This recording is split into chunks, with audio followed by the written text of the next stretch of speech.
அன்பின் சொந்தங்கள் அனைவருக்கும் இனிய மதிய வணக்கம். எல்லோரும் நலம்தானே? அந்த நலத்தோடு இன்றைய நாள் எல்லோருக்கும் நல்ல நாளாக அமைய வேண்டும் என்று எல்லோருக்கும் பொதுவான அந்த எங்கள் வெள்ள இறைவனை வேண்டிக் கொண்டு இன்று ஒரு சிறப்பான செய்தியோடு இன்று உங்களை சந்திக்கிறேன். ஒரு சிறு கவிதை. அந்த கவிதை தலைப்பு: துயில் கொண்ட எங்களை துயில் கொள்ளாமல் வழி நடத்துகின்றாயே. துயில் கொண்ட எங்களை துயில் கொள்ளாமல் வழி நடத்துகின்றாயே. இது யாரென்று முதல் சொல்ல மாட்டேன். இந்த கவிதையை நான் படித்த பிறகு அது யாரென்று உங்களுக்கு தெரிவிப்பேன். கொஞ்சம் பொறுமையாக இருங்கள். அப்படின்னு சொன்னால் இந்த உலகமே, இந்த உலக மக்களே உழைத்து உழைத்து சிறக்க வேண்டும் என்று, விழிப்போட வாழ வேண்டும் என்று, தென்போடு வாழ வேண்டும் என்று இப்படியே பல சொல்லிக் கொண்டு போகலாம். ஒரு குடும்பம், ஒரு சாதாரணமாக ஒரு சிறு குடும்பம் எங்களையெல்லாம் விழிப்படைய வச்சு, இந்த உலகத்துல வாழ வந்த நீ இந்த வாழ்க்கையை வளம்படுத்தி கொள்ள வேண்டும் என்று ஒளி ஏற்றி எங்களை அது எங்களுக்கு வழி நடத்துகிறது. அது லேசில அந்த தலைப்பில் நான் சொன்னால் உடனடியாக சாதாரணமாக புரிஞ்சு கொள்வீர்கள். ஆனதினால ஒரு சிறு குடும்பம், ஒரு அம்மா, ஒரு அப்பா, ஒரு குழந்தை, ஒரு சாதாரணமாக நடைமுறை நான் உங்களுக்கு சொல்லுகிறேன். இந்த 3 பேர் ஓய்வின்றி உணவு உண்ணாமல் கடின உழைப்பு, நாங்கள் கடின உழைப்பில உஷாராக தென்போடு வாழ வேண்டும் என்பதற்காக எங்களுக்கு ஒரு வழிகாட்டியாக அந்த சிறு குடும்பம் இருக்கிறது.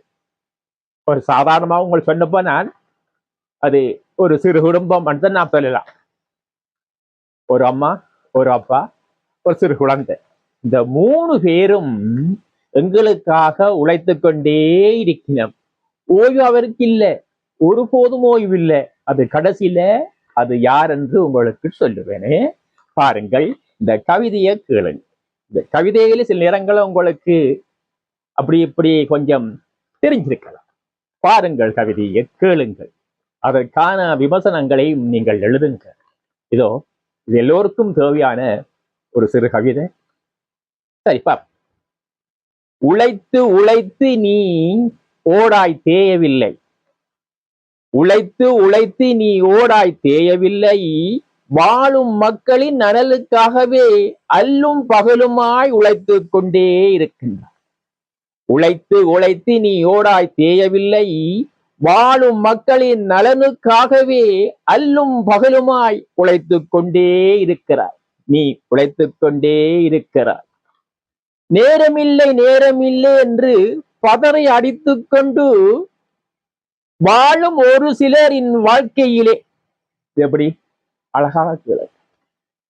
நேரமில்லை நேரமில்லை என்று பதரை அடித்துக் கொண்டு வாழும் ஒரு சிலரின் வாழ்க்கையிலே மனப்பாடமாக மாறிப்போன இந்த காலத்திலே, ஒரு சிலரின் வாழ்க்கையிலே மனப்பாடமாக மாறிப்போன இந்த காலத்திலே எது பாடமாக மாறிப்போனது?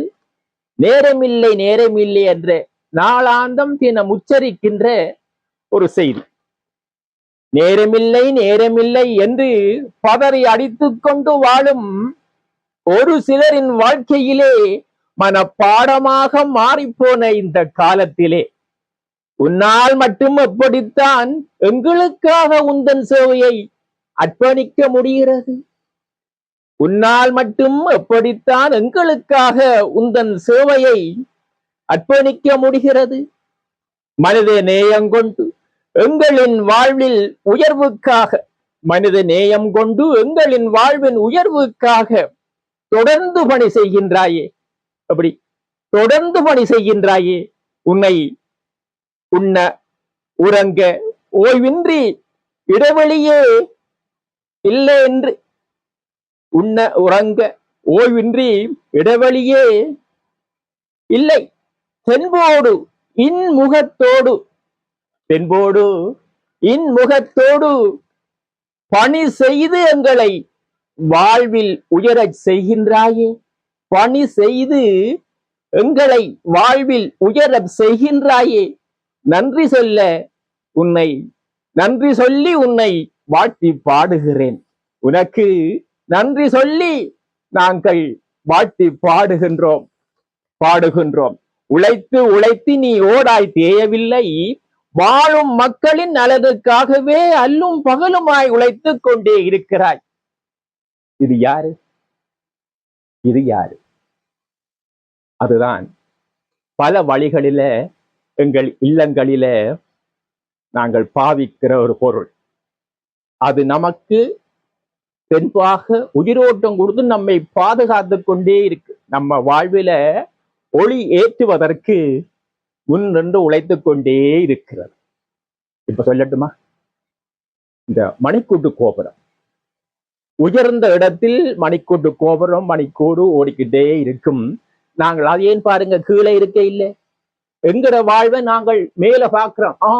இத்தனை மணி ஆச்சு, நம்மட பயணத்தை தொடங்குவோம்.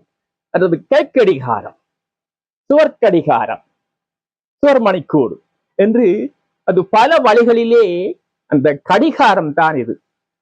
அதோட உழைப்புக்கு நாம எப்படி நன்றி சொன்னாலும் முடியாது. இது ஒரு இயற்கையின் கொடையா? அது செயற்கையின் கொடையா? இல்ல, இயற்கை நமக்காக தந்த பெருங்கொடை இந்த கடிகாரம், சுவர்மணிக்கூடு, மணிக்கூட்டு கோபுரம்.